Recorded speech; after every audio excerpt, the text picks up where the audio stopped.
جادو ایک ایسا لفظ ہے کہ جس کے بارے میں ہر ایک نے کچھ نہ کچھ سن رکھا ہوتا ہے، کچھ لوگوں نے ایکسپیرینس بھی کیا ہوتا ہے۔ تو جادو ہے کیا؟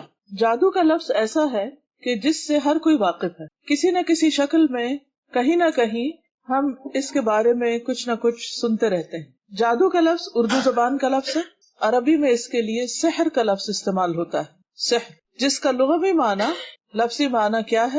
دھوکہ دینا، حیلہ کرنا، حقیقت سے پھیرنا، باطل کو حق کی صورت میں ظاہر کرنا، یا کوئی چیز کسی کے سامنے ایسی ملمہ سازی کر کے پیش کرنا کہ دیکھنے والے حیران اور ششدر ہو جائیں، یعنی کسی چیز کی اصل حقیقت کو چھپا دینا اور اس کے اوپر ایسی ملمہ سازی کرنا کہ وہ دوسرے کو کچھ سے کچھ نظر آئے۔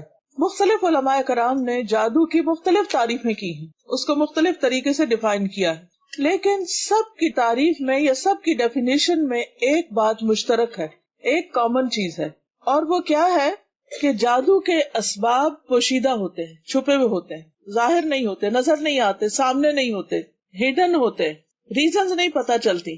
جادو میں عام طور پر شیاطین، ارواح خبیثہ یا ستاروں سے مدد مانگی جاتی، دوسرے لفظوں میں غیر اللہ سے مدد مانگی جاتی، اسی لیے جادو شرک اور کفر کے درجے میں پہنچ جاتا ہے۔ جادو ایک نفسیاتی اثر ہوتا ہے، ایک سائیکولوجیکل انفلوئنس ہوتا ہے، اثر ہوتا ہے جو نفس سے گزر کر جسم کو بھی اسی طرح متاثر کر سکتا ہے جس طرح جسمانی اثرات جسم سے گزر کر نفس کو متاثر کرتے ہیں۔ مثلاً یہ پین ایک جسم رکھتا ہے، مادی چیز ہے، اگر اس مادی چیز کو جسم پر لگایا جائے تو کیا ہوتا ہے؟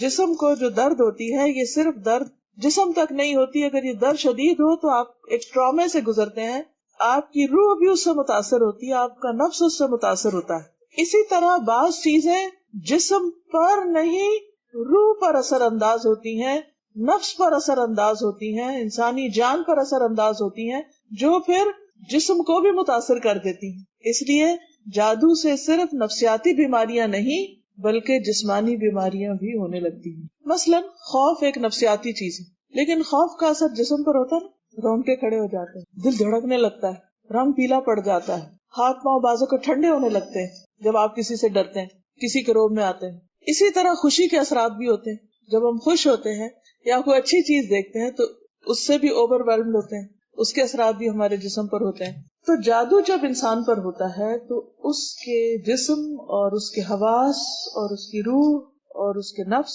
یعنی اس کی پوری شخصیت پر کسی نہ کسی طرح کے اثرات ہوتے ہیں، کبھی تھوڑے ہوتے ہیں، کبھی زیادہ ہوتے ہیں، لیکن بِإِذْنِ اللہ اثرات ہوتے ہیں۔ اگر اللہ تعالیٰ نہ چاہے تو کوئی چیز کسی کو نقصان نہیں دے سکتی، نہ اس کا کوئی اثر ہوتا ہے۔ مثلا جب کوئی جسمانی بیماری بھی لگتی ہے تو اس کے وائرسز ہر طرح موجود ہوتے ہیں، مثلا فلو پھیلتا ہے یا طاعون پھیلتا ہے یا کوئی اور متعدی مرض پھیلتی ہے، تو یہ تھوڑی ہوتا کہ ہر ایک کو لگ جائے۔ کس کو لگتی ہے؟ جس کو اللہ چاہتا ہے، اللہ کے اذن سے، اللہ کے حکم سے، ورنہ بعض لوگ مریضوں کے بیچ میں ہوتے ہیں اور انہیں کچھ بھی نہیں ہوتا۔ اسی طرح آپ دیکھیے کہ جیسے میگنیٹ ہوتا ہے، مقناطیس، اگر آپ اس کو سونے پر رکھیں اس سے کوئی فرق نہیں پڑے گا، اگر آپ اس کو چاندی پہ رکھیں کوئی فرق نہیں پڑے گا، لیکن اگر آپ اس کو لوہے پہ رکھیں تو لوہا مقناطیس کی طرف کھینچنے لگے گا۔ اسی طرح کچھ لوگوں پر جادو کے کلمات یا ان عملیات کا اثر ہوتا ہے اور کچھ پر نہیں ہوتا۔ اس کے کئی اسباب بیان کیے گئے ہیں کہ کب اثر ہوتا ہے کب نہیں ہوتا، لیکن اصل چیز یاد رکھیے کہ اللہ کا اذن ہوتا ہے۔ اگر اللہ تمہاری مدد کرے، اللہ حفاظت فرمائے، کوئی چیز نقصان نہیں دے سکتی، اور اگر اللہ تعالیٰ اپنے کسی خاص مصلحت کے تحت، اپنی مشیت کے تحت کسی کے لیے اذن دے تو پھر کوئی اس کو روک نہیں سکتا۔ تو اس لیے آج جو کچھ میں آپ کو بتاؤں گی کہ جادو میں کیا ہوتا ہے، کس کس قسم کے اثرات ہوتے ہیں، انسان کیا محسوس کرتا ہے، تو آپ نے وہم کا شکار نہیں ہونا کہ یہاں سے آپ اٹھے تو ہر ایک سوچے کہ ہاں یہ تو مجھے بھی ہوتا ہے اور میرے خیال ہے مجھ پر بھی کوئی جادو ہو چکا ہے۔ نہیں، ضروری نہیں کہ آپ کو جو کچھ ہوتا ہے وہ کسی جادو کی وجہ سے ہو، وہ کسی اور وجہ سے بھی ہو سکتا ہے، لیکن جادو کی کچھ علامات ہوتی ہیں، اور اگر وہ علامات کسی کے اندر نظر آئیں تو اس کا علاج کرنا چاہیے، کیونکہ یہ بھی ایک مرض ہے دیگر امراض کی طرح۔ جیسے جسمانی امراض ہوتے ہیں ایسے روحانی امراض ہوتے ہیں، اور کچھ جسمانی اور روحانی دونوں ملے جلے ہوتے ہیں۔ اس لیے اس کے بارے میں جاننا اس لیے ضروری ہے کہ انسان ہوشیار رہے، حفاظتی تدابیر اختیار کرتا رہے، اللہ کی پناہ میں اپنے آپ کو دے، اللہ تعالیٰ سے اپنا تعلق مضبوط کرے اور اللہ کے راستے پر جمع رہے۔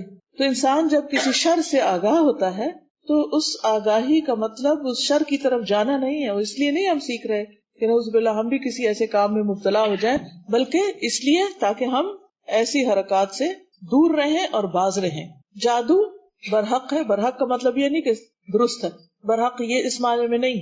مطلب یہ ہے کہ جادو کا اثر ہوتا ہے اگر اللہ چاہے، لیکن یہ عقیدہ رکھنا درست نہیں کہ جادو میں کسی کو نقصان پہنچانے کی طاقت موجود ہے، کہ کوئی جادو کے بل پر کسی کو کوئی نقصان دے سکتا ہے. کبھی بھی اس وہم میں نہ پڑے کہ کوئی جادو کر دے گا تو مجھے کچھ ہو جائے گا. ہرگز نہیں، کچھ نہیں ہوگا جب تک اللہ نہ چاہے، کیونکہ اصل طاقت اور اصل اختیار اللہ کے ہاتھ میں ہے، کسی انسان کے ہاتھ میں نہیں، اور خاص طور پر جادوگروں کے ہاتھ میں تو کچھ بھی نہیں. قرآن مجید میں آتا ہے وَلَا يُفْلِحُ السَّاحِرُ حَيْثُ أَتَى، اور جادوگر کامیاب نہیں ہوتا جہاں سے چاہے آئے. وہ کوئی خدائی فوج نہیں ہے، کوئی طاقتور چیز نہیں ہے، وہ بھی اسی طرح ہی ہے جیسے اور بہت سے شر دنیا میں ہے، کیونکہ انسان کو امتحان کے لیے پیدا کیا گیا ہے. تو اس امتحان کا ایک حصہ ہے، کیونکہ انسان سوچ سکتا ہے کہ اچھا ایسا ہوتا کیوں ہے، اللہ تعالیٰ اس کو نہ ہونے دے. تو ایسا ہی ہے جیسے زہر موجود ہے، دیگر خطرناک چیزیں موجود ہیں جو انسان کے لیے نقصان دہ ہوتی، بیکٹیریاز ہیں، جراثیم ہیں، لیکن انہی میں خیر بھی ہوتی ہے اور بعض اوقات وہی چیزیں ہمارے لیے شر بھی ہوتی. ہر چیز کے اندر کوئی نہ کوئی مثبت پہلو بھی ہوتا ہے اور اس کا منفی پہلو بھی ہوتا ہے. عسیٰ ان تکرہوا شیئا ویجعل اللہ فیہ خیرا کثیرا، ہو سکتا ہے کہ تم ایک چیز کو ناپسند کرو اور اللہ تعالیٰ اسی میں خیر کثیر رکھ دے، اور ہو سکتا ہے ایک چیز ہمیں بہت پسند ہو لیکن ہمارے حق میں، ہمارے دین میں وہ انتہائی نقصان دہ ہو، ہماری آخرت کے اعتبار سے بہت نقصان دہ ہو. تو اس لیے اس کے بارے میں جاننا تو ضروری ہے، لیکن خوف زدہ ہونے کی ضرورت نہیں، وہم کا شکار ہونے کی ضرورت نہیں، اور پریشانی کی بھی ضرورت نہیں. تو سب سے پہلی بات تو یہ ہے کہ نبی صلی اللہ علیہ وسلم جو اللہ کے محبوب تھے، اللہ کے پیغمبر تھے، سب سے زیادہ ذکر کرنے والے، سب سے زیادہ شکر کرنے والے، سب سے زیادہ نماز پڑھنے والے، سب سے زیادہ صدقہ خیرات کرنے والے، سب سے زیادہ اللہ کے قریبی بندے اور اس کے رسول. لیکن ان پر بھی کچھ اثرات ہو گئے تھے اللہ کے اذن سے. تو ضروری نہیں ہوتا کہ جو شخص اللہ سے دور ہو اس پر ہی اثرات ہوں، ہاں اس پر زیادہ چانسز ہیں، لیکن بعض اوقات ایک انسان اللہ کا مقرب بندہ ہو سکتا ہے لیکن اس پر بھی کچھ اثرات ہو سکتے ہیں اللہ کے اذن سے. لیکن ضروری نہیں کہ ہر ایک پر ہو. ہمیں کہیں معلوم نہیں پڑتا کہ حضرت ابو بکر پر کوئی ایسے اثرات ہوئے یا حضرت عمر پر ہوئے، نہیں. لیکن نبی صلی اللہ علیہ وسلم کے ذریعے اللہ تعالیٰ نے امت کو بہت کچھ سکھایا، اور وہ بہت سی ایسی تکلیفوں سے گزرے جس سے باقی لوگ نہیں گزرے. پیغمبر سب سے زیادہ اللہ کے قریب ہوتے ہیں اور ان پر سب سے زیادہ آزمائشیں آتی، ان کے امتحان بہت سخت ہوتے ہیں کیونکہ ان کے لیے اجر بھی بہت بلند ہوتا ہے. اس طرح جو لوگ ان کے قریب تر ہوتے ہیں ان پر بھی زیادہ امتحان آتے ہیں. ایسے موقع پر انسان کو صبر کرنا چاہیے اور اللہ کی رضا پر راضی رہنا چاہیے، اللہ کے فیصلوں پر راضی رہنا چاہیے. تو حضرت عائشہ رضی اللہ تعالیٰ عنہا سے روایت ہے کہ نبی صلی اللہ علیہ وسلم پر جادو کیا گیا تھا. اس کا اثر یہ ہوتا تھا کہ آپ خیال فرماتے کہ آپ فلاں کام کر چکے ہیں حالانکہ آپ نے وہ کام نہیں کیا ہوتا، یعنی آپ نے کام نہیں کیا لیکن آپ کے ذہن میں آتا تھا کہ شاید میں نے کر لیا ہے وہ کام. شیطان سوچ میں خلل ڈالتا. تو یہ ایک علامت ہوتی کہ بعض اوقات سوچ کے اندر ایک تبدیلی آنے لگتی.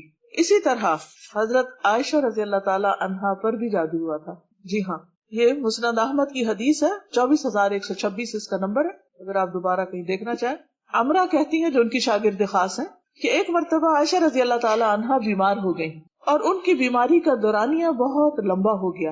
عام طور پر ہوتا نا انسان بخار ہو، نزلہ ہو، گلا خراب ہو، ہفتہ لگ جاتا ہے، 10 دن لگ جاتے ہیں، ٹھیک ہو جاتا ہے.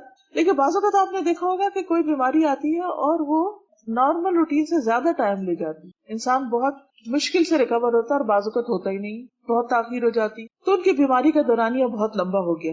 اسی دوران مدینہ منورہ میں ایک طبیب آیا.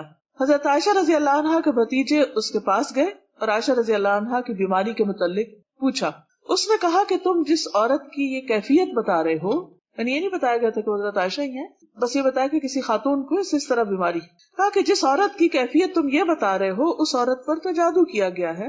اور پھر یہ تحقیق کرنے پہ پتا چلا کہ باندی نے، آپ کی لونڈی نے جادو کیا تھا. عام طور پر وہ قریبی لوگ ہی ہوتے ہیں یا گھر کے ملازم یا بعض اوقات جو قریب میں ایسے لوگ جن کو ایکسس ہوتا ہے مثلا انسان کے بالوں پہ یا ناخنوں پہ یا اور چیزوں پہ. تو اس سے جب تحقیق کی گئی تو اس نے اقرار کر لیا، اس نے کہا ہاں میں نے کیا تھا. میں چاہتی تھی کہ آپ فوت ہو جائیں تو میں آزاد ہو جاؤں، کیونکہ عائشہ رضی اللہ عنہا نے اس باندی سے کہہ رکھا تھا کہ میرے مرنے کے بعد تم آزاد ہو جاؤ گی۔ عائشہ رضی اللہ عنہا نے حقیقت کے سامنے آنے پر فرمایا اس باندی کو عرب میں سب سے طاقتور لوگوں کے ہاتھ بیچ دو اور اس کی قیمت اس جیسی ایک باندی پر خرچ کر دو، یعنی کسی اور کو آزاد کر دو، لیکن اب اس کو آزادی نہیں ملے گی۔ تو اس سے یہ پتہ چلتا ہے کہ بعض اوقات حسد میں یا کسی مفاد کی خاطر یا ایسے ہی کسی دشمنی کی وجہ سے لوگ دوسرے کو تکلیف دینے کے لیے ایسے اعمال کرتے ہیں۔ اسی طرح بعض اوقات شیطان انسان کو ستاتا ہے، وہ بچوں کو بھی نہیں چھوڑتا، وہ بڑوں کو بھی نہیں چھوڑتا، وہ ہر ایک کے پیچھے۔ اور بعض اوقات جب انسان اللہ کے راستے پہ آنے لگتا ہے تو ایک نہیں کئی شیطان پیچھے لگ جاتے ہیں، شیطانوں کے لشکر پیچھے لگ جاتے ہیں اور مختلف طرح سے ستاتے ہیں۔ سنن ابن ماجہ کی ایک حدیث ہے، عثمان بن ابی العاص کہتے ہیں، عثمان بن ابی العاص نے نبی صلی اللہ علیہ وسلم سے کہا اے اللہ کے رسول صلی اللہ علیہ وسلم، مجھے نماز میں ایسی صورتحال پیش آتی کہ مجھے یاد نہیں رہتا کہ میں نماز میں کیا پڑھ رہا ہوں، میں بہت کنسنٹریشن کی کوشش کرتا ہوں لیکن خلل ہوتا رہتا ہے۔ اب ویسے ہی ہر ایک کے ساتھ ہوتا ہے، لیکن جب یہ علامت شدید ہو جائے کہ کچھ بھی سمجھ نہ آئے، بالکل انسان بکھلایا رہے، یعنی ایک وہ ہوتی ہے نا جو ایک نارمل کیفیت ہوتی ہے، آپ کنسنٹریٹ کرتے ہیں آدھی رکعت میں کرتے ہیں اور ایک دم شیطان اچک کے لے جاتا ہے، پھر پلٹ آتے ہیں، پھر لیکن ایک یہ ہے کہ جیسے کہ بکھلا جاتا ہے انسان اور کچھ سمجھ نہیں آتی، تو ان کی کیفیت زیادہ تھی۔ آپ نے فرمایا یہ شیطان کا اثر، میرے قریب آؤ۔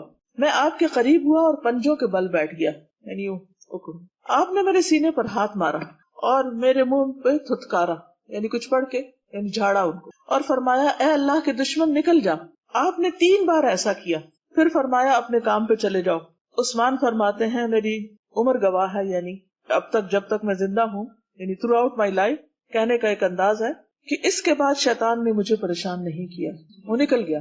تو یہ اس طرح کے بھی بعض اوقات اثرات ہوتے ہیں، تو اس میں بس سمپل سا علاج ہے اور یہ علاج بہت آزمودہ ہے۔ بعض اوقات آپ دیکھیں گے کہ چھوٹے بچے بے وجہ رونا شروع کر دیتے ہیں اور روئے چلے جاتے ہیں، روئے چلے جاتے ہیں۔ آپ ان کو دنیا کی ہر وہ چیز دیتے جس سے وہ بہل جاتے ہیں، لیکن وہ نہیں بہلتے۔ اسی لیے حکم دیا گیا نا کہ مغرب کے بعد جب سورج ڈوب جائے تو بچوں کو باہر نہیں نکلنے دو۔ کیوں؟ خود ہمارا دین ہمیں بتاتا ہے کہ اس وقت شیاطین زمین پر پھیل جاتے ہیں، تو بچوں کو نہیں نکلنے دو، کیونکہ بچے چھوٹے ہوتے ہیں، کمزور ہوتے ہیں، اور جنات اور شیاطین کمزوروں پر زیادہ اثر کرتے ہیں، ان کے پیچھے ہو جاتے ہیں۔ اب کیا کرنا چاہیے؟ کرنا یہ چاہیے کہ آپ ماں کی حیثیت میں اپنے دل کو پہلے مضبوط کریں، آیت الکرسی پڑھ کے، اس کے بعد آپ وہی صورتیں جن کو معوذتین کہا جاتا ہے وہ پڑھ کے آپ تھتکاریں، یعنی پھونک مار دیں اور منہ سے بول کے کہیں چلے جاؤ یہاں سے، جو بھی چلے جاؤ یہاں سے، پوری قوت، خود نہیں ڈرنا کہ آپ بھی ہوش ہوئے پڑے ہیں۔ اور انشاءاللہ آپ اس میں فائدہ دیکھیں گے۔ کسی بابے کے پاس جانے کی نہیں ضرورت، آپ اس کی اماں ہیں، آپ نے یہ دم کرنا ہے، کہیں اور نہیں جانا۔ بہرحال یہ یاد رہے کہ جادو جو ہے یہ کفر ہے۔ قرآن مجید میں سورۃ البقرہ میں آیت نمبر 102 ہے، اللہ سبحانہ وتعالیٰ فرماتے ہیں وَاتَّبَعُوا مَا تَتْلُو الشَّيَاطِينُ عَلَى مُلْكِ سُلَيْمَانَ وَمَا كَفَرَ سُلَيْمَانُ وَلَكِنَّ الشَّيَاطِينَ كَفَرُوا يُعَلِّمُونَ النَّاسَ السِّحْرَ وَمَا أُنزِلَ عَلَى الْمَلَكَيْنِ بِبَابِلَ هَارُوتَ وَمَارُوتَ وَمَا يُعَلِّمَانِ مِنْ أَحَدٍ حَتَّى يَقُولَا إِنَّمَا نَحْنُ فِتْنَةٌ فَلَا تَكْفُرْ فَيَتَعَلَّمُونَ مِنْهُمَا مَا يُفَرِّقُونَ بِهِ بَيْنَ الْمَرْءِ وَزَوْجِهِ وَمَا هُمْ بِضَارِّينَ بِهِ مِنْ أَحَدٍ إِلَّا بِإِذْنِ اللَّهِ وَيَتَعَلَّمُونَ مَا يَضُرُّهُمْ وَلَا يَنْفَعُهُمْ وَلَقَدْ عَلِمُوا لَمَنِ اشْتَرَاهُ مَا لَهُ فِي الْآخِرَةِ مِنْ خَلَاقٍ وَلَبِئْسَ مَا شَرَوْا بِهِ أَنفُسَهُمْ لَوْ كَانُوا يَعْلَمُونَ۔ اور یہ یہود تورات کی بجائے اس چیز کے پیچھے پڑ گئے، یعنی جنتر منتر کے، جو سلیمان کے دور حکومت میں شیاطین پڑھا کرتے تھے۔ سلیمان علیہ السلام نے ایسا کفر کبھی نہیں کیا، بلکہ کفر تو وہ شیطان لوگ کرتے تھے جو لوگوں کو جادو سکھاتے تھے۔ نیز یہ یہود اس چیز کے بھی پیچھے پڑ گئے جو بابل میں، عراق کا ایک شہر ہے، ہاروت اور ماروت 2 فرشتوں پر اتاری گئی۔ یہ فرشتے کسی کو کچھ نہ سکھاتے تھے جب تک یہ نہ کہہ لیتے کہ ہم تو تمہارے لیے آزمائش ہیں، سو تم کافر نہ بنو، فلا تکفر، کفر نہ کرو۔ پھر بھی یہ لوگ ان سے ایسی باتیں سیکھتے جن سے وہ مرد اور اس کی بیوی کے درمیان جدائی ڈال سکیں، حالانکہ وہ اللہ کے حکم کے بغیر کسی کو بھی نقصان نہیں پہنچا سکتے تھے، اور باتیں بھی ایسی سیکھتے جو انہیں دکھ ہی دیں، فائدہ نہ دیں۔ اور وہ یہ بات بھی خوب جانتے تھے کہ جو ایسی باتوں کا خریدار بنے گا اس کا آخرت میں کوئی حصہ نہیں، کتنی بری چیز تھی جسے انہوں نے اپنی جانوں کے عوض خریدا، کاش وہ اس بات کو جانتے ہوتے۔ تو اس آیت سے یہ پتہ چلتا ہے کہ جادو کا کھیل کھیلا جاتا ہے، شیاطین کی مدد سے ہوتا ہے۔ اللہ سبحانہ و تعالیٰ نے اہل کتاب کے امتحان کے لیے 2 فرشتے اتار کر ان کے ذریعے بھی لوگوں کو سکھایا، جبکہ وہ خود بتا دیتے تھے کہ ہم آزمائش ہیں، لیکن لوگ پرواہ نہیں کرتے تھے کہ اللہ کا حکم کیا ہے۔ اللہ کا حکم پیٹ پیچھے پھینک کر جادو سیکھنے میں لگ جاتے۔ وہ کہتے تھے کہ کفر نہ کرو۔ اس سے یہ پتہ چلتا ہے کہ جادو کا سیکھنا سکھانا شیطانی اور کفریہ کام ہے۔ جو ایسا کرتا ہے وہ کفر کا ارتکاب کر لیتا ہے۔ پھر یہ کہ جادو کا پہلا ہدف کیا ہوتا ہے؟ شوہر بیوی کے درمیان جدائی ڈالنا۔ لیکن یاد رکھیے کہ جب تک اللہ نہ چاہے ایسے کوئی کر نہیں سکتا۔ اور آیت کے آخر سے یہ بھی پتہ چلتا ہے کہ جادو کا سیکھنا اور سکھانا سراسر نقصان کا باعث ہے، نفع کا باعث نہیں۔ انسان اس کے بدلے میں اپنی جان کو بیچ ڈالتا ہے، یعنی ہمیشہ کے لیے جہنم کا خریدار بن جاتا ہے، اپنی آخرت برباد کر کے دوسروں کی دنیا خراب کرتا ہے۔ تو کتنا مہنگا سودا ہے جو وہ کر رہا ہوتا ہے۔ یہود کے ہاں جادو مشہور تھا، نبی صلی اللہ علیہ وسلم پر بھی انہوں نے ہی کیا تھا۔ اللہ سبحانہ وتعالیٰ قرآن مجید میں فرماتے ہیں سورۃ النساء آیت 51 میں، أَلَمْ تَرَ إِلَى الَّذِينَ أُوتُوا نَصِيبًا مِنَ الْكِتَابِ يُؤْمِنُونَ بِالْجِبْتِ وَالطَّاغُوتِ، کیا تم نے ان لوگوں کی حالت پر بھی غور کیا جنہیں کتاب کا کچھ علم دیا گیا، وہ جادو اور شیطان پر ایمان رکھتے، یؤمنون بالجبت والطاغوت، کہ وہ ایسی خرافات کے پیچھے ایک طرف کتاب کا علم رکھتے ہیں اور دوسری طرف یہ خرافات کرتے ہیں۔ تو اس لیے آج کے دور میں مسلمانوں کے اندر بھی ان کے اتباع میں یہی عادت آ گئی کہ بہت سے دیندار حضرات جو کہ بہت نیکی کا کام بھی کرتے ہیں اور نماز روزہ بھی کرتے ہیں اور شرعی حلیہ بھی بنا رکھا ہوتا ہے، لیکن اس کے ساتھ ساتھ ایسے عملیات بھی کر رہے ہوتے ہیں۔ تو اس سے پرہیز کرنے کی ضرورت ہے، اس سے بچنے کی ضرورت ہے۔ کیوں؟ اس لیے کہ نبی صلی اللہ علیہ وسلم نے فرمایا جادو کرنے اور کروانے والے کا آپ سے کوئی تعلق نہیں، آپ نے اپنی امت سے اس کو خارج قرار دیا۔ فرمایا لیس منا من سحر او سحر لہ، سلسلۃ الاحادیث سے صحیح ہے۔ رسول اللہ صلی اللہ علیہ وسلم نے فرمایا جادو کرنے اور کروانے والا، کرنے یعنی خود جو عامل ہے، اور کروانے والا جس کے لیے عمل ہو رہا ہے، یعنی جو شخص گیا ہے کسی جادوگر کے پاس اس کا ہم سے کوئی تعلق نہیں، وہ ہم میں سے نہیں، لیس منا، یعنی امت مسلمہ کے شعار میں سے یہ بات نہیں، انتہائی نقصان دہ چیز ہے، یہ مسلمان کی پہچان نہیں۔ صحیح بخاری میں آتا ہے نبی صلی اللہ علیہ وسلم نے فرمایا اجتنبوا الموبقات، ہلاک کرنے والی چیزوں سے بچو، اور وہ کیا ہے؟ الشرک باللہ والسحر، وہ ہے اللہ کے ساتھ کسی کو شریک قرار دینا اور جادو کرنا۔ یہ 7 ان گناہوں میں سے ہیں جو انسان کو ہلاک کرنے والے، برباد کرنے والے ہیں۔ ایک اور حدیث سے پتہ چلتا ہے کہ جادو پر ایمان لانے والا جنت میں داخل نہ ہوگا۔ رسول اللہ صلی اللہ علیہ وسلم نے فرمایا عادی شرابی، یعنی جو عادتاً شراب پیتا ہے، جادو پر ایمان رکھنے والا اور قطع رحمی کرنے والا جنت میں داخل نہ ہوگا، یعنی اس کو دیگر کبیرہ گناہوں کے ساتھ ملایا گیا۔ اور اس کی سزا کیا بتائی؟ نجالہ بن عبدہ کہتے ہیں حضرت عمر نے ہمیں لکھا کہ اقتلوا کل ساحر فقتلنا فی یوم 3 سواحر۔ سنن نبی داؤد کی روایت ہے کہ ہر جادوگر کو قتل کر دو، حضرت عمر کی یہ رائے ہے۔ تو وہ کہتے ہیں کہ ہم نے 3 جادوگروں کو قتل کیا، یعنی ایسے عاملوں کا۔ تو آپ دیکھیے کہ یہ کرتے کیا ہیں، یہ عامل، عامل کی پہچان کیسے کی جائے؟ جادو کی سب سے بڑی علامت گرہ لگانا ہوتا۔ کسی دھاگے میں، تار میں جب کوئی گرہ لگا کے کچھ پڑے تو سمجھو یہ جادو کر رہا ہے، چاہے وہ گھر کے اندر ہو یا گلی میں بیٹھا ہو یا کسی کاروبار میں لگا ہوا ہو، چاہے کوئی کتنا بھی بڑا حافظ، عالم، معلم، مولوی صاحب، پیر صاحب کوئی بھی ہو، لیکن اگر وہ دھاگے میں گرہ لگا کے کچھ پڑھ رہے ہیں تو یہ جادو کا عمل کر رہے ہیں۔ یہ سب سے پہلی پہچان۔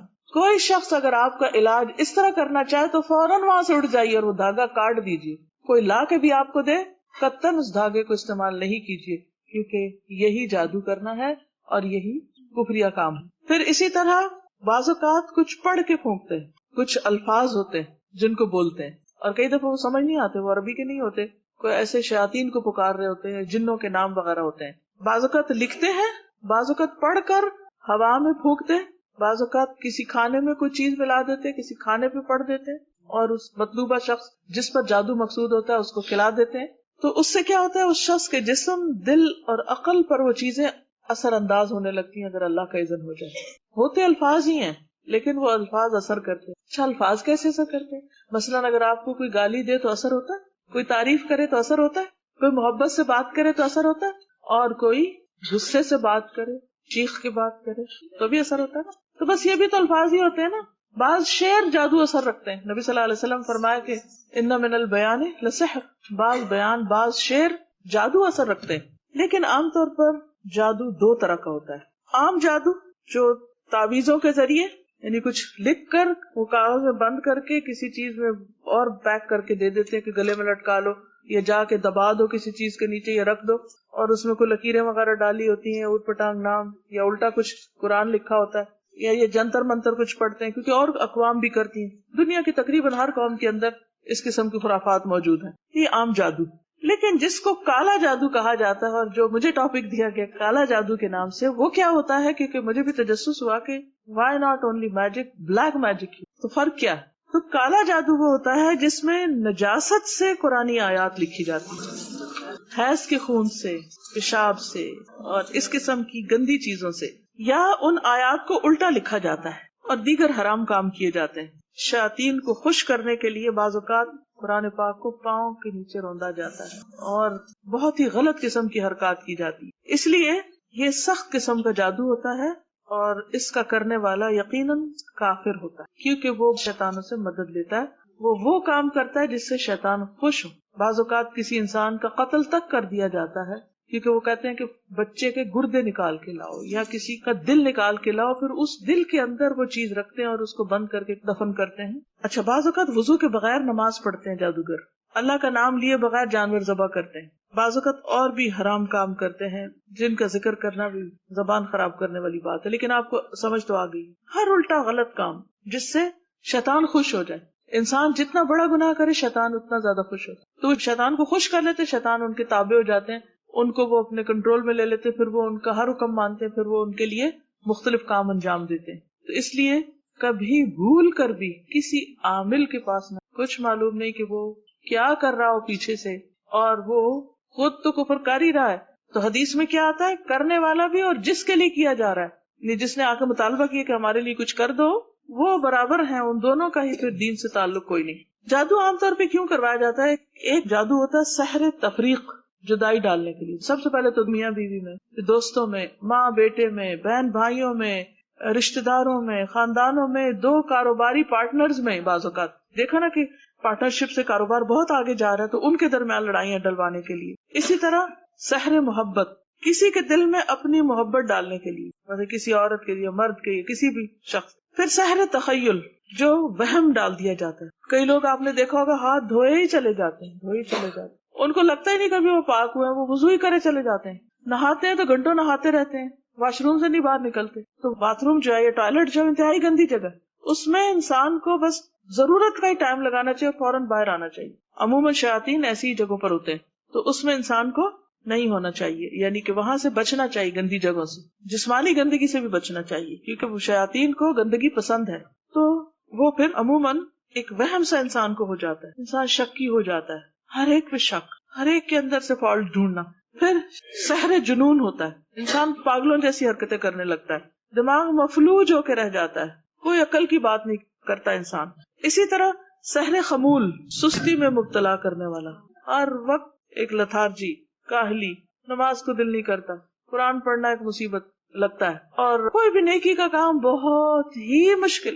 بعض اوقات لوگ کہتے ہیں نا کہ ہم سے تو لفظ نہیں منہ سے نکلتا، پڑھا ہی نہیں جاتا، کیا کریں. کبھی کہا نا ان کو بھائی اگر ایسی کیفیت ہے تو اللہ کی پناہ میں آؤ، کہتے کیا کریں، منہ سے نہیں نکلتا، دل ہی نہیں چاہتا. پھر سحر حواتف، چیخو پکار میں مبتلا کرنے والا، کہ جس پہ وہ ہوتا ہے وہ چیختا ہے، چلاتا ہے، چھوٹی چھوٹی بات پہ حد سے زیادہ غصے میں آ جاتا ہے، توڑ پھوڑ اور ایک مجنون کی سی کیفیت ہو جاتی ہے. بعض اوقات سحر امراض، جیسے مرگی کی کیفیت یا مختلف اور بیماریاں کی شکل میں. پھر سحر استحاضہ کی بیماری، جیسے حدیث میں بھی آتا ہے نا کہ یہ تو شیطان کی ایک دھوکہ ہے، تاکہ انسان کبھی یہ سوچے میں پاک ہی نہیں ہوں تو میری کیا نماز میں خشوع خضوع ہی نہیں. تو نماز میں خشوع خضوع تو انسان کی کامیابی کی علامت ہے، اور اگر اس میں خلل آتا ہے تو یہ شیطان کا وار ہوتا ہے.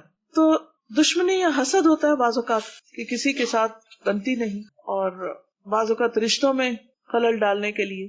اب یہ ہوتا ہے کہ جب ایسے کوئی اثرات انسان پر ہوتے ہیں تو اس کی جو ایک نارمل عادت ہوتی ہے کہ بہت ہمبل ہے، بااخلاق ہے اور محبت کرنے والا ہے، مثلا شوہر ہے یا باپ ہے، تو وہ الٹی الٹی حرکتیں کرنے لگتا ہے، بچوں پہ غصہ کرنے لگتا ہے، اریٹیٹڈ، چڑچڑاپن، اور عبادات سے دلچسپی نہیں. بعض اوقات جسم کے کسی خاص حصے میں درد شروع ہو جاتا ہے بلا وجہ.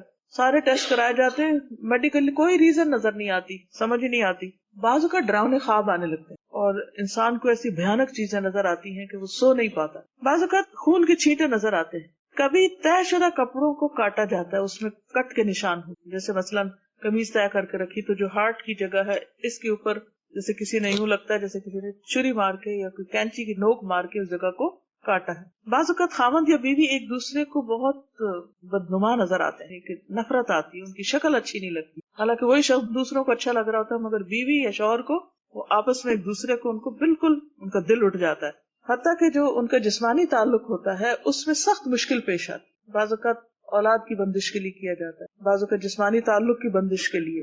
تو یہ ساری چیزیں علامات ہوتی ہیں جو نظر آنے لگتی ہیں. لیکن بعض اوقات بیماریاں بھی ہوتی ہیں, ویسے اثرات نہیں بھی ہو سکتے, لیکن اگر پہلے انسان نارمل ہو اور یک یہ تبدیلیاں آ جائیں تو پھر انسان ایسی چیزوں کا علاج کرے. لیکن اگر ایک شخص شروع سے بچپن سے بد مزاج ہے, بد اخلاق ہے, اکڑ ہے, وہ اس کے مزاج کا حصہ ہے. لیکن ایک شخص عادتاً نہیں, مزاج میں نہیں, کیونکہ اچانک ہی کچھ ہو گیا, اس کو نظریں پھیر لی اس نے اور وہ کچھ سے کچھ ہو گئی اس کی عادتیں, تو پھر الرٹ ہونے کی ضرورت ہے کہ مسئلہ کیا ہے. تو بعض اوقات بچوں کے اندر تنہائی کی عادت ہو جاتی, نہ ماں باپ سے ملتے ہیں, نہ بات کرتے ہیں, گم سم, نہ رشتے داروں سے ملتے ہیں, نہ باہر جاتے ہیں, سب کچھ چھوڑ کے بیٹھ جاتے ہیں, پڑھائی لکھائی بھی چھوڑ کے بیٹھ جاتے ہیں. اب جب ایسی کوئی کیفیت ہو تو انسان کو کسی اور کے پاس جانے کی ضرورت نہیں, دوا کرے, علاج کرے. حدیث میں آتا ہے نا, لکل داء دوا, ہر بیماری کا علاج موجود ہے. یہ بالکل سچی بات ہے. جب کسی مریض کو صحیح دوا پہنچتی ہے تو وہ باذن اللہ ٹھیک ہو جاتا ہے, اور اللہ کا حکم ہوتا ہے کب تک کس نے بیمار رہنا. ایوب علیہ السلام کی آزمائش کو آپ دیکھیں, کئی سال تک وہ بیمار رہے تو ٹھیک ہو گئے, اور پہلے سے بھی زیادہ ان کو نعمتیں ملی. تو مایوس کبھی نہیں ہونا چاہیے. اللہ کا حکم ہوگا تو ایک کن کہنے کی دیر ہے, انسان شفا یاب ہو جائے گا اور دوائیں بھی اثر کریں گی. اس میں جو انسان کا بہت بڑا امتحان ہوتا ہے وہ اس کے عقیدے کا امتحان ہوتا ہے. اب اللہ پر کتنا توکل ہے, اللہ سے انسان کتنا جڑتا ہے, اللہ سے کیا مانگتا ہے, اور غیروں کی طرف کتنا جاتا ہے. یہ شدید قسم کی وہ زلزلوا زلزالا شدیدہ ہو جاتا ہے بعض اوقات, کیونکہ انسان خود نہ بھی جانا چاہے کسی غلط راستے پر تو دوسرے آ کے کہتے ہیں کہ دیکھو تم مر جاؤ گے, تم چلو فلاں کے پاس, وہ فلاں گیا تھا, اور عجیب و غریب قصے کہانیاں سناتے ہیں, اس کے پاس علاج کرایا تو وہ ٹھیک ہو گیا, اور اس کے پاس گیا تو وہاں سے شفا ہو گئی. ٹھیک ہے, بعض اوقات انسان کو خود نہیں پتا ہوتا تو کسی سے مشورہ کیا جا سکتا ہے, لیکن یاد رکھیے کہ اگر کوئی ایسا عامل ہے کہ جو گرہ لگا رہا ہو, پھونکے مار رہا ہو, یا بعض لوگ تالے کو لاک کر دیتے ہیں پڑھ کے, بعض اور خرافات کرتے ہیں, تو اس قسم کی چیزیں جو ہیں اس سے بچنے کی ضرورت. پھر اسی طرح یہ ہے کہ نجاست اس کا ایک بڑا سبب ہوتی ہے کہ انسان استنجا ٹھیک نہیں کرتا, یا انڈر آرمز اور انڈر لیگز بال نہیں صاف کرتا, اور وہ گندگی کا مجموعہ بن جاتے ہیں. بعض لوگوں کے پسینے میں بڑی بو ہوتی ہے, منہ سے بو آتی ہے, اور اس کا کوئی علاج نہیں کرتے. بعض لوگ نہاتے نہیں ہیں اور ان کے جسم سے ایک عجیب سی سڑاند آتی ہے. تو یہ بھی سبب بنتے ہیں جادو یا کسی بھی ایسی تکلیف کے آنے کا. اس لیے سب سے پہلے تو اللہ پہ پکا توکل اور یقین رکھیں, اس کے بعد اپنی اصلاح کریں, اور وہ کیا ہے کہ اپنے سے ہر نجاست اور گندگی کو دور کریں, چھوٹی ہے یا بڑی. کیونکہ سستی, کاہلی, لاپرواہی, اپنے کپڑوں کو صحیح طرح صاف نہ کرنا, جسم کو صاف نہ کرنا, دانتوں کو صاف نہ کرنا, تو یہ ساری چیزیں پھر دعوت دیتی ہیں بہت سی خرابیوں کو. تو کرنا پھر کیا ہے, سب سے پہلے تو اللہ کو پکارنا ہے, پھر طہارت کا انتظام کرنا ہے, عبادات کی پابندی کرنا ہے. مثلا جو شخص صبح کی نماز پڑھتا ہے وہ اللہ کی حفاظت میں آ جاتا ہے. صبح شام کے اذکار کی پابندی کرنا ہے. ایاک نستعین ایک کتاب ہے, اس کے اندر ساری دعاؤں کو اسی وجہ سے جمع کر لیا گیا تھا. کثرت سے اللہ کا ذکر کرنا, استغفار کرنا کہ ما اصابکم من مصیبت فبما کسبت ایدیکم ویعفو عن کثیر, جو مصیبت تم کو آئی تمہارے اپنے ہاتھوں کی کمائی کا نتیجہ ہے, اور اللہ تعالیٰ تو بہت سے قصوروں کو معاف بھی کر دیتا ہے. پھر یہ ہے کہ عبادات میں دوام ہونا چاہیے. ایک اور چیز جس کے ذریعے شیاطین آتے ہیں وہ تصاویر وغیرہ ہیں, اور رحمت کے فرشتے وہاں سے چلے جاتے ہیں اور شیطان آتے ہیں, تو گھروں میں جو تصویریں لٹکائی جاتی ہیں ان کو اٹھانا لازم ہے. اسی طرح گھر کے اندر کتا نہیں رکھنا چاہیے. باہر ہو تو حفاظت کے لیے وہ اور بات ہے, لیکن گھر کے اندر نہ ہو کتا. اور ویسے بھی کتا رکھنے سے ایک کی رات برابر اس کے اجر ضائع ہوتے رہتے ہیں. کرنا کیا نہیں, عامل کے پاس نہیں جانا, کیونکہ جادو کا علاج جادو سے نہیں کروانا, یہ جادو کا توڑ جادو سے نہیں. اچھا وہ کون ہوتے ہیں جو جادو سے توڑ کرتے ہیں؟ جو معالج مریض سے اس کی ماں کا نام پوچھے، وہ نہیں ٹھیک، اس سے نہیں علاج کرانا. یا مریض کا استعمال شدہ کپڑا منگوائے، ٹھیک نہیں. کوئی جانور مانگے، اتنا گوشت لاؤ یا بکرا دو اور اس کا خون ملے، یا اس سے کوئی عمل کرے اور اسے غیر آباد جگہ پہ پھینکوائے کہ چھت پہ ڈالو بوٹیاں، کہ جنات وغیرہ کو کھلواتے ہیں. ایسا منتر پڑھے جو سمجھ نہیں آتا، اس سے بھی بچنا. پتہ چلے کیا پڑھ رہے ہیں، قرآن کی آیات پڑھ رہے ہیں، ٹھیک ہے، لیکن اگر کوئی اور زبان سے بول رہے ہیں جو ہمیں سمجھ نہیں آ رہی کیا کہہ رہے ہیں، تو یہ اٹھ جائے وہاں سے. مریض کو ایسا تعویذ دے جس میں مربع کی شکل کے ڈبے بنے ہوں، چکور وہ نہیں ہوتے مربع، اسکوائر، اور ان ڈبوں میں چند حروف یا نمبر زارہ لکھے ہوں. یا تعویذ لٹکانے کے لیے دے، لٹکانے والی چیز نہ لے. یا پکی ہوئی مٹی کی پلیٹ میں چند حرف لکھ کر دے اور اس برتن کا پانی پینے کو کہے. یا مریض کو حکم دے کہ لوگوں سے الگ تھلگ ہو کے ایک مقرر وقت کے لیے کسی کمرے میں چلا جائے جہاں سورج کی روشنی نہ آتی ہو، بالکل اندھیرے میں جا کے بیٹھو اور یہ کرو کوئی خاص عمل، وہ بھی نہیں کرنا. پھر اسی طرح کبھی وہ مریض کو کہے کہ اتنے دن پانی کو نہیں ہاتھ لگانا، کیونکہ طہارت ہوتی ہے نا پانی سے، گندا رہے مریض تاکہ اور اثر ہو. یا مریض کو کچھ چیزیں دفن کرنے کے لیے دے کہ جا کے یہ چیز زمین کے اندر جا کے دبا دو، دفن کر دو، لکھی ہوئی ہے کچھ. مریض کو مختلف چیزوں کی دھونی دے، وہ ہوتا نا کچھ جلا کے اور پھر وہ اس کے ارد گرد کوئی دھواں چھوڑتے ہیں اور اس طرح کے کام کرتے ہیں. نبی صلی اللہ علیہ وسلم نے ایسا کوئی کام نہیں کیا تھا. کریں کیا؟ دو چیزیں ہیں، شرعی دم اور طب نبوی. اور اگر جسمانی تکلیف ہے تو اس کا دوائی وغیرہ علاج. سب سے پہلے جادو کا جو اثر ہے اسے جادو نکال کے زائل کیا جائے. جیسے نبی صلی اللہ علیہ وسلم نے کیا کیا تھا، حکم دیا تھا نا کہ اس کنویں میں جہاں وہ دبایا گیا تھا آپ کے بالوں کے اندر جو بھی کچھ یعنی اس پہ جو بھی گرا لگا کے، تو وہ ایک بے رضوان کنواں تھا، اس کے پتھر کے نیچے رکھا گیا تھا، تو اس کو آپ نے نکلوایا تھا. تو جب پتہ چل جائے، کیونکہ اللہ تعالیٰ سے دعا کرنی چاہیے کہ اللہ میرے سامنے لیا، کس نے کیا، مجھے دکھا دے، مجھے بتا دے، اللہ تعالیٰ بتائے گا آپ، اور پھر آپ اس کو نکالیں. تو کسی بھی خاص ذریعے سے جب پتہ چلے تو اس کو نکالا جائے. عبداللہ بن باز کہتے ہیں حتی الامکان جادو کی جگہ کا پتہ چلانے کی کوشش کی جائے، خواہ زمین میں ہو یا پہاڑ یا کسی اور جگہ. جب اس کا علم ہو جائے تو اسے نکال کر تلف کر دیا جائے. اس طرح جادو باطل ہو جائے گا، ختم ہو جائے گا. اگر یہ پتہ نہ ہو کہ چیز کہاں ہے تو اللہ تعالیٰ سے گریہ وزاری کر کے دعا کی جائے کہ اللہ تعالیٰ اس کو نکال دے. قرآن پاک کے ذریعے علاج. قرآن مجید میں آتا ہے وَنُنَزِّلُ مِنَ الْقُرْآنِ مَا هُوَ شِفَاءٌ وَرَحْمَةٌ لِّلْمُؤْمِنِينَ، اور ہم قرآن کے ذریعے سے وہ چیز نازل کرتے ہیں جو مومنوں کے لیے شفا اور رحمت ہے. اس لیے قرآن مجید کی آیات پڑھ کر مریض کا علاج کیا جا سکتا ہے. ایک حدیث میں آتا ہے رسول اللہ صلی اللہ علیہ وسلم ایک مرتبہ گھر تشریف لائے تو دیکھا کہ عائشہ ایک عورت کو دم کر رہی. آپ نے فرمایا کتاب اللہ کے ساتھ اس کا علاج کرو. یہ صحیح ابن حبان کی روایت ہے. تو قرآن مجید کی کثرت سے تلاوت خود بھی کرنی چاہیے. اگر بیمار بہت ہی لاچار ہو تو کوئی اور پڑھ کر اس کو سنا سکتا ہے، خاص طور پر سورۃ الفاتحہ. خارجہ بن سل تمیمی اپنے چچا سے نقل کرتے ہیں کہ ایک مرتبہ وہ رسول اللہ صلی اللہ علیہ وسلم کی خدمت میں حاضر ہوئے.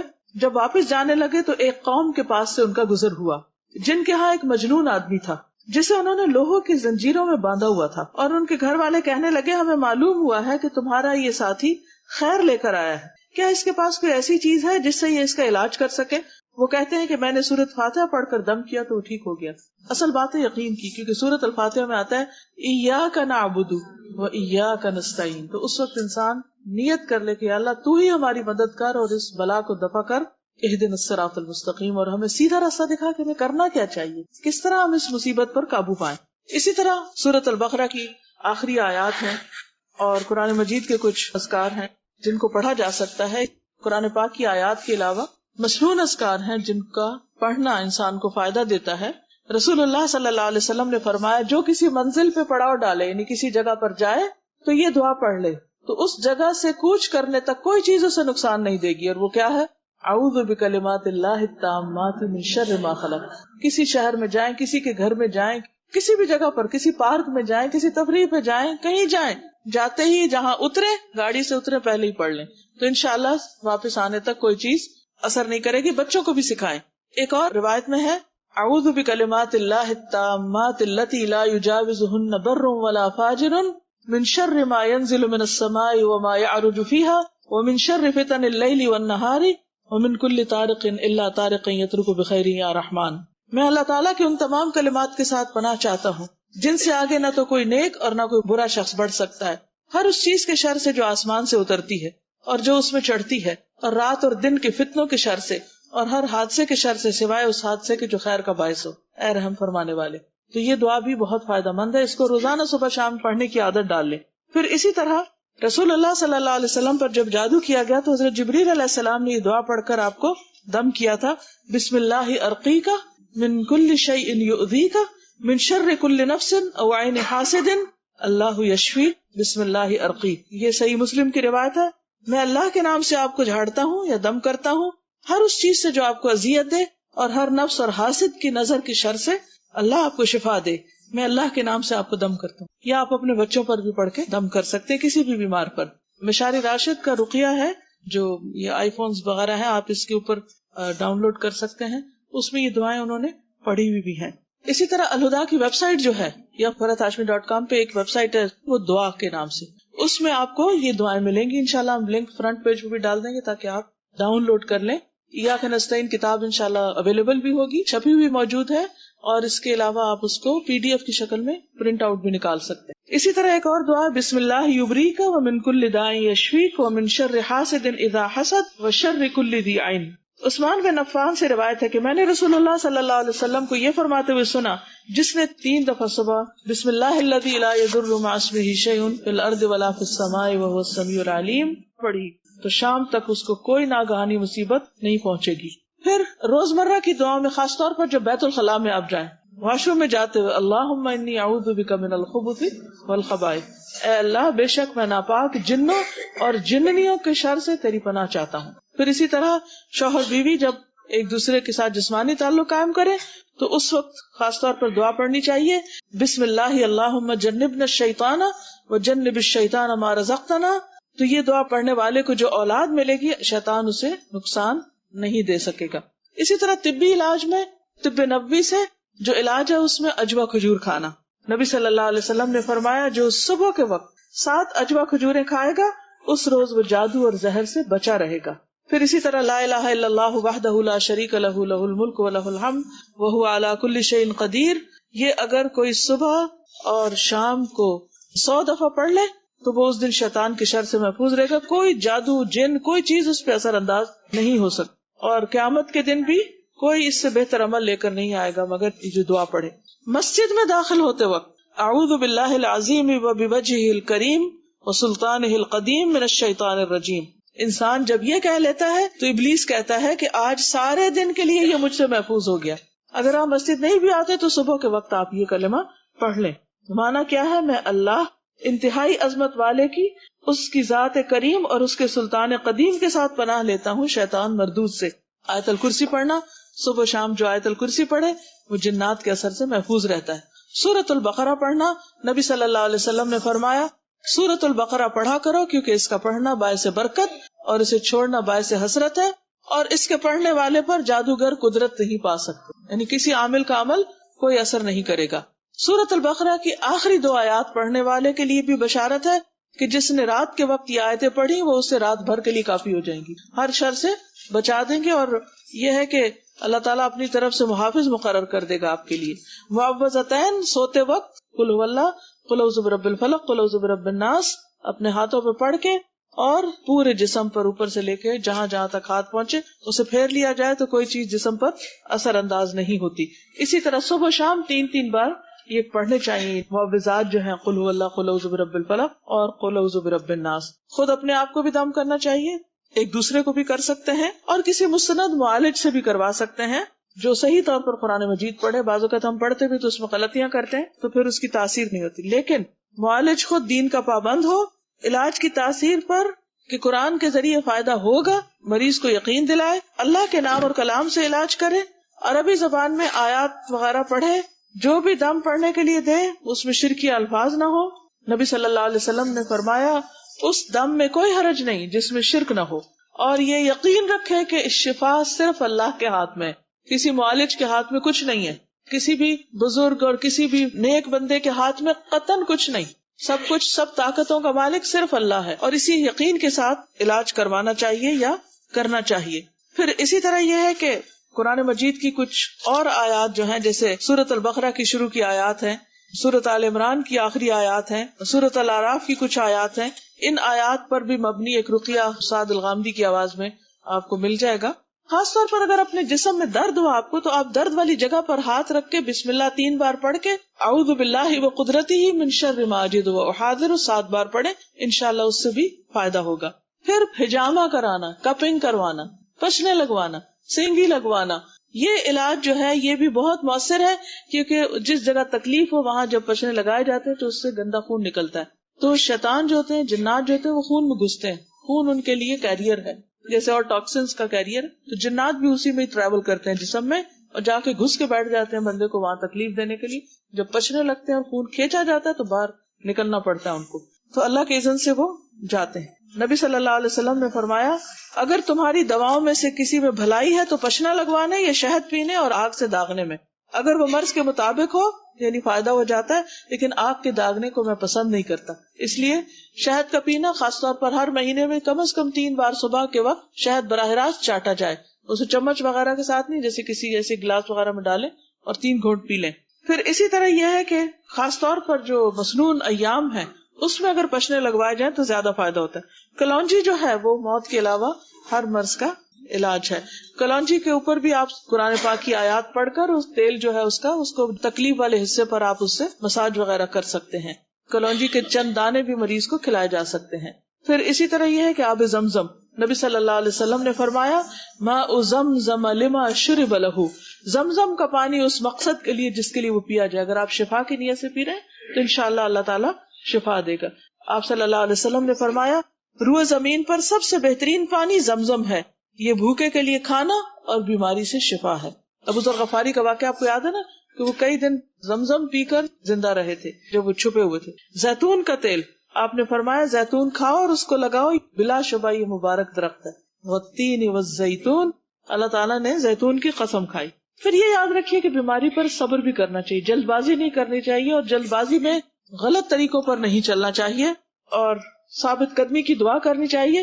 نبی صلی اللہ علیہ وسلم نے فرمایا کسی بھی مسلمان کو کوئی بیماری، تکلیف یا کوئی بھی مرض ہوتا ہے تو اللہ تعالیٰ اس کے گناہوں کو اس طرح گراتا ہے جیسے درخت اپنے پتوں کو گرا دیتا ہے.